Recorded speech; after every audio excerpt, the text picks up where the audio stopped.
Christianity in the 4th century was dominated in its early stage by Constantine the Great in the First Council of Nicaea of 325, which was the beginning of the period of the first 7 ecumenical councils, and in its late stage by the Edict of Thessalonica of 380, which made Nicene Christianity the state church of the Roman Empire. Christian persecutions. With Christianity the dominant faith in some urban centers, Christians accounted for approximately 10% of the Roman population by 300. According to some estimates, Roman Emperor Diocletian launched the bloodiest campaign against Christians that the empire had witnessed. The persecution ended in 311 with the death of Diocletian. The persecution ultimately had not turned the tide on the growth of the religion. Christians had already organized to the point of establishing hierarchies of bishops.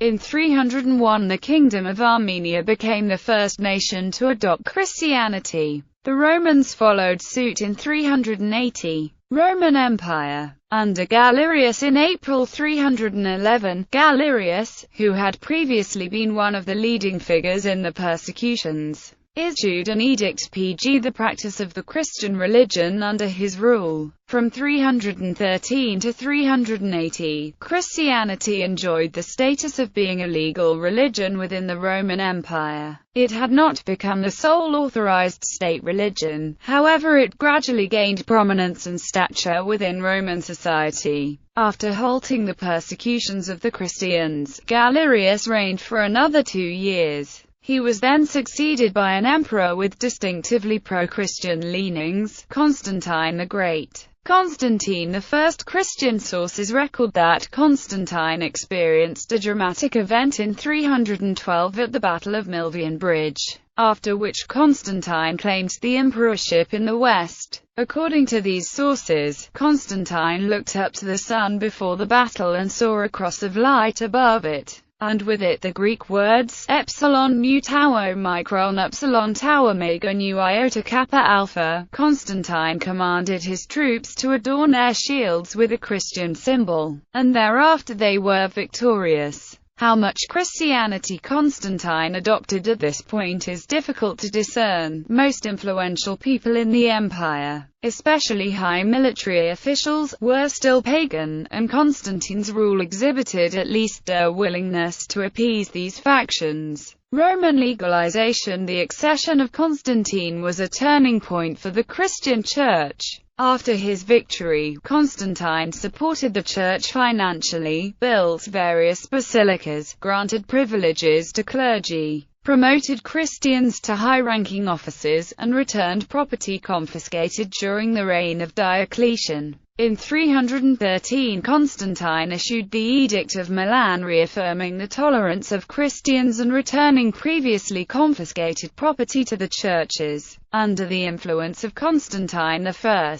the Christian movement gradually underwent its major transformation from a previously underground and even criminal movement into an officially sanctioned religion of first rank within the Roman Empire. Constantine I chose to take a lead role in much of this transformation. In 316 he acted as a judge in a North African dispute concerning the Donatist controversy. More significantly, in 325 he summoned the Council of Nicaea, effectively the first ecumenical council, to deal mostly with the Arian controversy, but which also issued the Nicene Creed, which among other things professed a belief in one holy Catholic Apostolic Church, the start of Christendom. Constantine began to utilize Christian symbols early in his reign but still encouraged traditional Roman religious practices including sun worship. Between 324 and 330, Constantine built a new imperial capital at Byzantium on the Bosphorus. The city employed overtly Christian architecture, contained churches within the city walls, and had no pagan temples.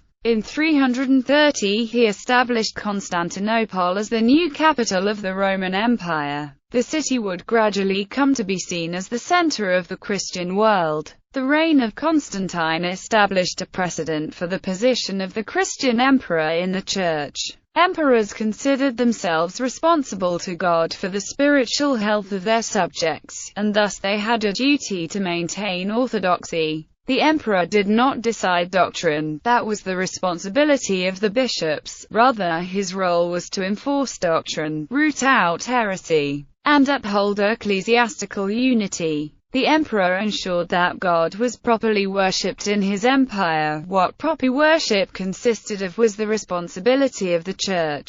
This precedent would continue until certain emperors of the 5th and 6th centuries sought to alter doctrine by imperial edict without recourse to councils. Though even after this, Constantine's precedent generally remained the norm. Constantius II, Constantine's sons, banned pagan state religious sacrifices in 341 but did not close the temples. Although all state temples in all cities were ordered shut in 356, there is evidence that traditional sacrifices continued. When Gratian declined the position and title of Pontifex Maximus, his act effectively brought an end to the state religion because of the position's authority and ties within the administration. This ended state official practices but not the private religious practices, and consequently the temples remained open. There was not a total unity of Christianity, however, and Constantius II was an Arian who kept Arian bishops at his court and installed them in various sees, expelling the Orthodox bishops.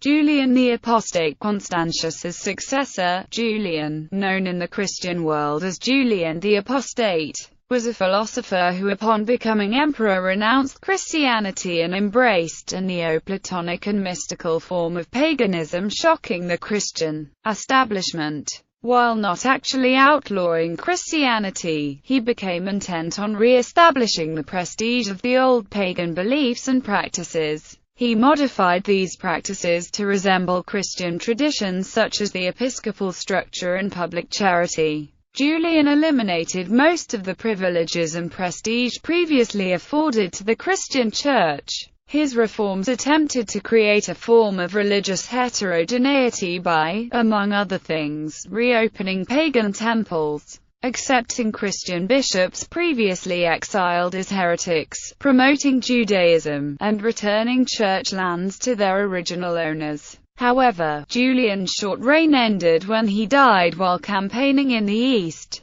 Christianity came to dominance during the reign of Julian's successors, Jovian, Valentinian I, and Valens. Nicaea Christianity becomes the state religion of the Roman Empire. Over the course of the 4th century, the Christian body became consumed by debates surrounding orthodoxy, i.e., which religious doctrines are the correct ones. By the early 4th century, a group in North Africa, later called Donatists, who believed in a very rigid interpretation of Christianity that excluded many who had abandoned the faith during the Diocletian persecutions, created a crisis in the Western Empire. A church synod, or council, was called in Rome in 313, followed by another in Arles in 314. The latter was presided over by Constantine while he was still a junior emperor. The councils ruled that the Donatist faith was heresy, and when the Donatists refused to recant, Constantine launched the first campaign of persecution by Christians against Christians. This was only the beginning of imperial involvement in the Christian theology. Christian scholars within the empire were increasingly embroiled in debates regarding Christology. Opinions were widespread, ranging from the belief that Jesus was entirely mortal to the belief that he was an incarnation of God that had taken human form. The most persistent debate was that between the Homoousian view and the Arian view. This controversy led to Constantine's calling a council meeting at Nicaea in 325. Christological debates raged throughout the 4th century, with emperors becoming ever more involved with the Church and the Church becoming ever more divided. The Council of Nicaea in 325 supported the Athanasian view. The Council of Rimini in 359 supported the Arian view. The Council of Constantinople in 360 supported a compromise that allowed for both views. The Council of Constantinople in 381 reasserted the Athanasian view and rejected the Arian view. Emperor Constantine was of divided opinions, but he largely backed the Athanasian faction. His successor Constantius II supported a semi-Arian position. Emperor Julian favored a return to the traditional Roman, Greek religion, but this trend was quickly quashed by his successor Jovian, a supporter of the Athanasian faction. In 380 Emperor Theodosius issued the Edict of Thessalonica, which established Christianity as the official state religion, specifically the faith established by the Council of Nicaea in 325. Theodosius called the Council of Constantinople in 381 to further refine the definition of orthodoxy. In 391 Theodosius closed all of the pagan temples and formally forbade pagan worship. These adhering state churches can be seen as effectively a department of the Roman state. All other Christian sects were explicitly declared heretical and illegal. In 385 came the first capital punishment of a heretic was carried out on Priscillian of Avila. Ecumenical councils of the 4th century. The First Council of Nicaea and the First Council of Constantinople were a part of what would later be called the First 7 Ecumenical Councils, which span 400 years of church history. First Council of Nicaea. The First Council of Nicaea, held in Nicaea in Bithynia, convoked by Roman Emperor Constantine I in 325, was the first ecumenical conference of bishops of the Catholic Church and most significantly resulted in the first declaration of a uniform Christian doctrine. The purpose of the council was to resolve disagreements in the Church of Alexandria over the nature of Jesus in relationship to the Father, in particular, whether Jesus was of the same substance as God the Father or merely of similar substance. Alexander of Alexandria and Athanasius took the first position. The popular presbyter Arius, from whom the term Arian controversy comes, took the second. The council decided against the Arians overwhelmingly. Another result of the council was an agreement on the date of the Christian Passover, the most important feast of the ecclesiastical calendar. The council decided in favor of celebrating the resurrection on the first Sunday after the first full moon following the vernal equinox, independently of the Bible's Hebrew calendar, and authorized the Bishop of Alexandria to announce annually the exact date to his fellow bishops. The council was historically significant because it was the first effort to attain consensus in the Church through an assembly representing all of Christendom. With the creation of the Nicene Creed, a precedent was established for subsequent general councils to create a statement of belief and canons which were intended to become guidelines for doctrinal orthodoxy and a source of unity for the whole of Christendom, a momentous event in the history of the Church and subsequent history of Europe. The council was opposed by the Arians, and Constantine tried to reconcile Arius with the Church. Even when Arius died in 336, 1 year before the death of Constantine, the controversy continued, with various separate groups espousing Arian sympathies in one way or another. In 359, a double council of Eastern and Western bishops affirmed a formula stating that the Father and the Son were similar in accord with the Scriptures. The crowning victory for Arianism. The opponents of Arianism rallied, but in the First Council of Constantinople in 381 marked the final victory of Nicene orthodoxy within the empire, though Arianism had by then spread to the Germanic tribes, among whom it gradually disappeared after the conversion of the Franks to Catholicism in 496. First Council of Constantinople. The First Council of Constantinople approved the current form of the Nicene Creed as used in the Eastern Orthodox Church and Oriental Orthodox churches, but, except when Greek is used, with 2 additional Latin phrases in the West. The form used by the Armenian Apostolic Church, which is a part of Oriental Orthodoxy, has many more additions. This fuller creed may have existed before the council and probably originated from the baptismal creed of Constantinople. The council also condemned Apollinarism, the teaching that there was no human mind or soul in Christ. It also granted Constantinople honorary precedence over all churches save Rome. The council did not include Western bishops or Roman legates, but it was accepted as ecumenical in the West. Church Fathers. The Church Fathers, early Church Fathers, or Fathers of the Church, are the early and influential theologians and writers in the Christian Church, particularly those of the first 5 centuries of Christian history. The term is used of writers and teachers of the Church, not necessarily saints.